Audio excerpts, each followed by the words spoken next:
반갑습니다. 기도하고 시작합니다. 성부와 성자와 성령의 이름으로 아멘.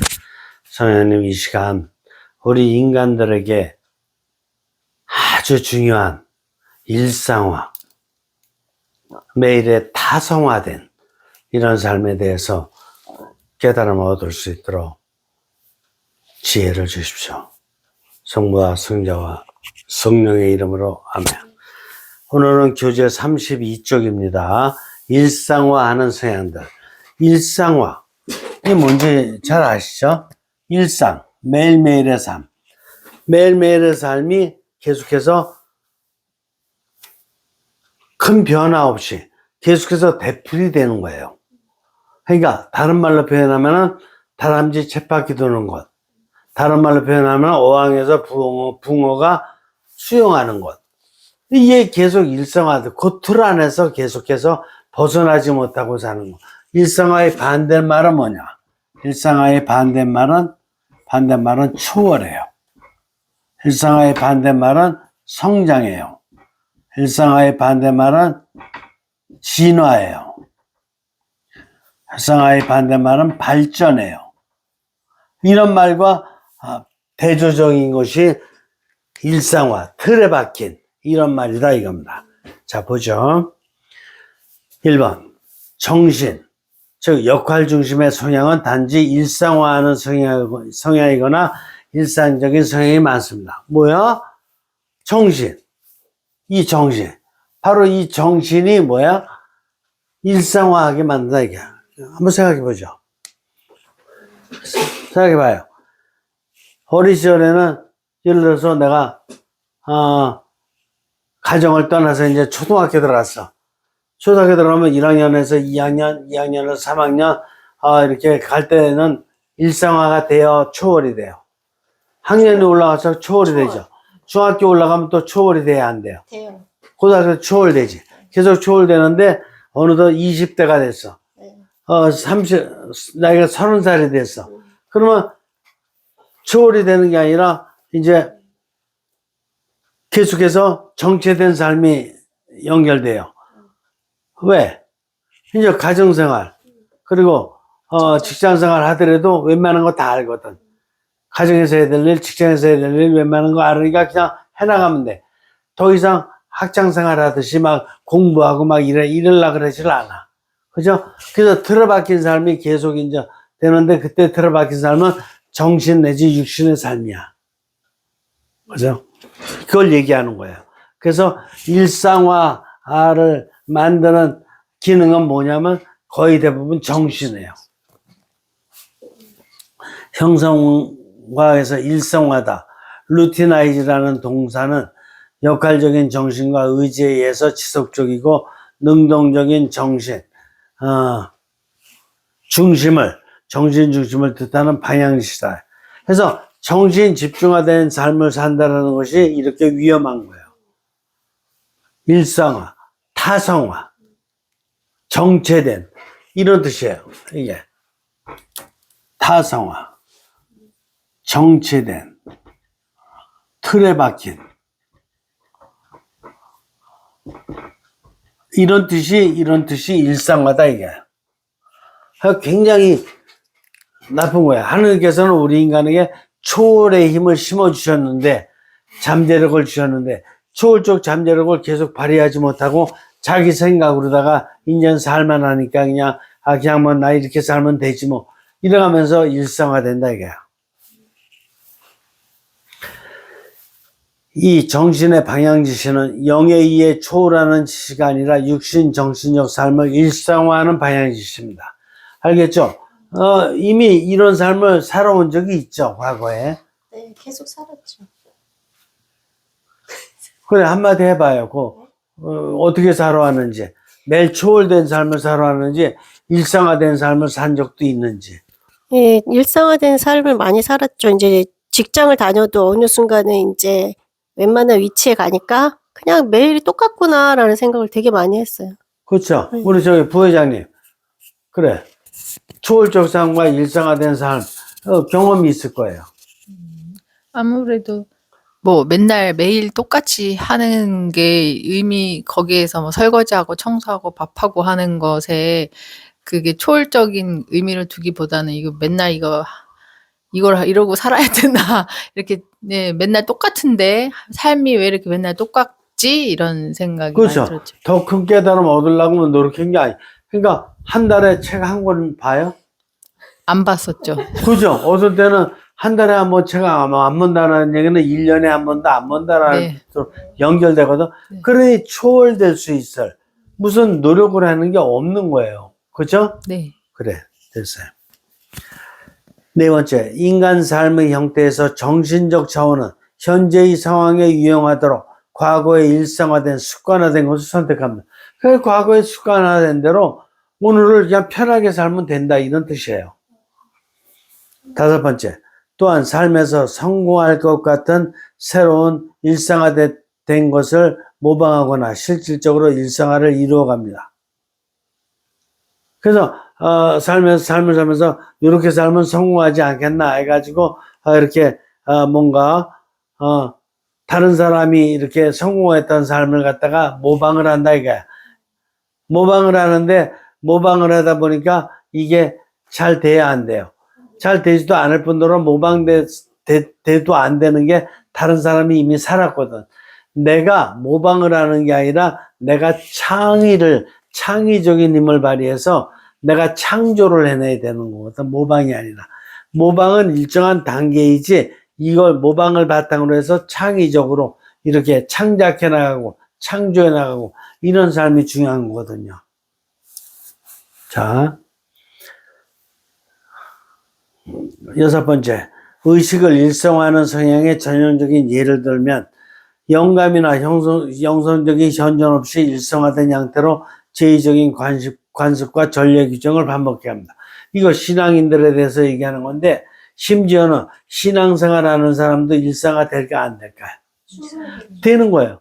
그래서 나름대로 다 자기 어떤 그 전례 의식에 참석하고 그러는데 처음에는 굉장히 신기하고 아주 신비스럽게 참석하고 그러다가 어느 정도 이거 이제 다 안다 이거야. 예절 방법도 알고 내용도 알고 어느 정도 알고 나면 그 다음부터는 그냥 무의식적으로 다 가서 참석했다 무의식적으로 다 행동하고 무의식적으로 다 말하고 이렇게 이게 일상화되는 거라 이게. 그 의미를 더 깊이 있게 깨닫고자 하는 생각이 없이 그냥 할 줄 알아. 그냥 뭐 이렇게 하면 되지 뭐 일상화된 삶으로 살아간다. 그렇죠? 이게 일상화예요. 동시에 참여자 수준, 유형, 인원수, 특수한 상황 발생 등에 맞춰 정신적 경계 태세를 유지하는 성향이 동반됩니다. 그래서 뭐 이렇게 상황이 조금 바뀌었다고 하더라도 어떤 뭐 행사를 한다거나 바뀌었다고 하더라도 매일 보는 게 뭐예요? 오늘 몇 명 참석했나? 그리고 오늘 뭐 특별한 행사의 어떤 종목이 뭔가 이런 거나 보려 그러지 영적인 깨달음을 깊이 있는 차원에서 얻으려고 이런 건 잘 안 한다 이게.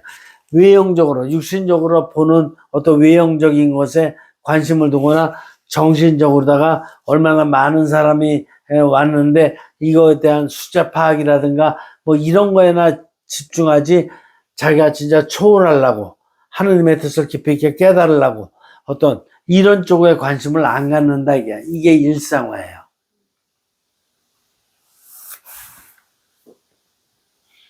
근데 이제 형성적 성향은 어떤 것이냐?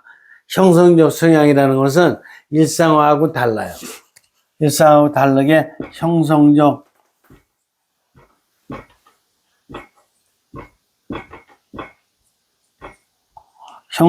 성향이라는 것은 뭐냐?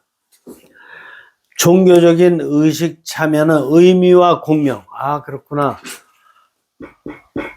이것은 의미와 공명. 의미와 공명을 향하여 그리고 영성적 의향과 관심이 있는 형성적 초월적 사건이어야 한다. 의미와 공명 그리고 형성적이며 뭐 돼야 돼요? 초월적이 되다. 그러니까 이 형성적 성향이라는 것은 일상적 성향과 완전히 비교가 안 되죠? 비교가 안 돼.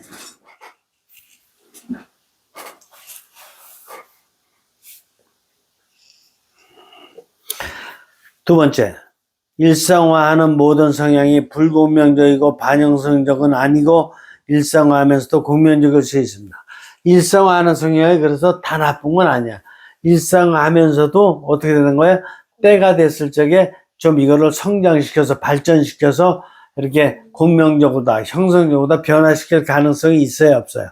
있는 거지.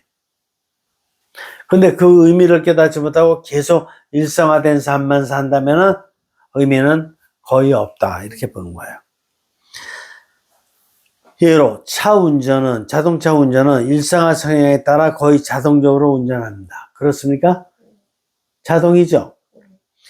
중요한 것은 거의인데 역할적 정신은 교통신호, 다른 차, 보행자, 긴급사태 등의 상황에 대비해 경계해야 됩니다. 그냥 거의 그냥 자동차 운전한다 그러면 거의 자동적으로 타타타타 이렇게 하는데 사실은 교통신호도 봐야 돼요, 안 봐야 돼요? 다른 차들 지나가는 것도 봐야 돼요, 안 봐야 돼요? 또 보행자들도 봐야 돼요, 안 봐야 돼요? 이렇게 되니까 항상 이런 상황에 대해서 경계대사를 하는 게 맞아요. 근데 이 정도까지는 아직 초월이라고 볼 수가 없어. 따라서 운전 성향은 가능한 폭넓게 적응하면서 일상화되지만 동시에 자체로서 삶과 공명을 향하도록 해야 됩니다. 이게 무슨 뜻이냐? 조금 아까 예를 들은 대로 뭐 교통신호라든가 뭐 이렇게 보행자가 왔는지 안 왔는지 이런 거 같은 거 보는 것은 당연히 필요한 것이지만은 여기서 일상화를 초월한 형성적 성향이라는 것은 뭐냐면은 자동차를 탈 때부터 내가 하느님의 뜻대로 오늘 이렇게 자동차 운전을 잘 하도록 하겠습니다라는 이런 관상의 자세, 공명의 자세를 가지면은 당연히 교통신호도 잘 지키고 또 보행자도 잘 보고 그 여러 가지 잘하는 건 물론이거니와 운전하면서도 계속해서 감사의 기도라든가 이런 것도 드리게 될까 안 드리게 될까? 그죠? 주변에 어떤 이런 경치라든가 이런 아름다운 경치 누가 주셨어요? 하느님이 주셨죠. 그 아름다운 경치가 펼쳐지는 것에 대해서도 감사드리게 되고 내가 오늘 이게 운전할 수 있도록 건강한 몸과 정신과 기도하는 영을 주신 것도 감사드리게 되고 이래가면서 하게 되죠. 이게 영성적 현존이에요.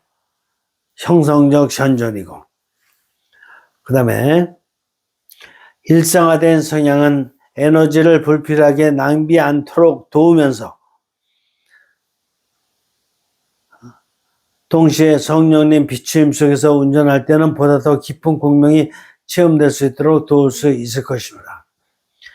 근데 이 일상화된 성향을 갖다가 잘 깨달게 되면 어떻게 되는 거예요? 일상화된 성향을 지킬 걸 잘 지켜가면서 하면서 에너지 낭비도 안 되고 더 나아가서 조금 아까 예를 드는 대로 성령님께 기도하고 성령님께 감사하고 또 주변 온 세상에 대해서도 이런 관상을 해가면서 관상 운전을 할 수 있는 바로 그런 것이 될까 안 될까? 얼마든지 될 수 있어요. 그래서 일상화된 삶을 사는 사람도 얼마든지 초월적인 삶, 영성적인 삶, 형성적인 삶을 살아갈 수 있는 것이다.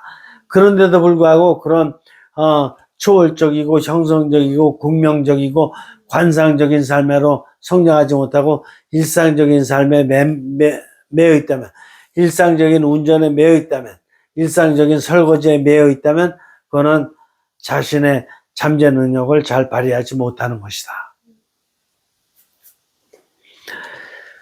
그 다음에 다섯 번째, 성향의 일상화가 되면서 중요한 것은 동시에 영성적인 틀이 차지하는 방향지시와 동기에도 관심을 기울여야 된다. 그래서 일상적인 삶을 살면서도 항상 관심을 기울여야 되는 것은 어떻게 하면 좀 더 영적으로 살아갈 수 있겠는가? 어떻게 하면 더 초월적으로 살아갈 수 있겠는가? 어떻게 하면 하나님의 더 깊은 뜻을 깨닫고 살아갈 수 있겠는가? 어떻게 하면 관상적인 삶을 살아갈 수 있겠는가? 관상운동, 관상설거지, 관상잠, 그렇죠? 이런 거에 대한 관심을 꼭 가져야 된다. 마지막 6번째, 영성적 동기와 꾸준한 초월적 방향 설정의 노력은 안전과 예의 바른 운전의 형성적 성향을 전의식적으로 깊여줍니다. 그래서 이렇게 영성적이고 초월적인 방향으로 다 꾸준히 노력해 나가는 것을 갖다가 내가 이걸 갖다가 습관을 들이게 되면, 영적인 습관을 들이게 되면은 안전과 예의 바른 운전은 물론이거니와 자기 자신을 삼중구조로 영성화시키는데 나의 의식을 초월적 의식으로 바꿔준다 이거야. 이해가 되세요? 나의 정신을 초월적 정신, 즉 영적 정신으로 바꿔준다 이거예요. 이렇게 깨어있는 삶을 살아갈 적에. 쉽게 이해할 수 있죠? 네, 여기서 마칩니다. 성부와 성자와 성령의 이름으로 아멘. 성령님 고맙습니다. 한평생 적어도 7, 80년, 100년까지의 인생을 살아가는 데 있어서 다람쥐 쳇바퀴 들듯이 매일 똑같은 삶에 반복되는 일상화된 삶은 정말 잘못된 것입니다. 어떻게 해서라도 저희들이 하느님께서 심어주신 삼중구조의 잠재 능력을 하느님의 뜻과 목적을 향해서 잘 발휘해 나갈 수 있고 초월해 나갈 수 있도록 저희들에게 깨달음을 주시기를 청합니다. 고맙습니다. 성령님, 성부와 성자와 성령의 이름으로 아멘.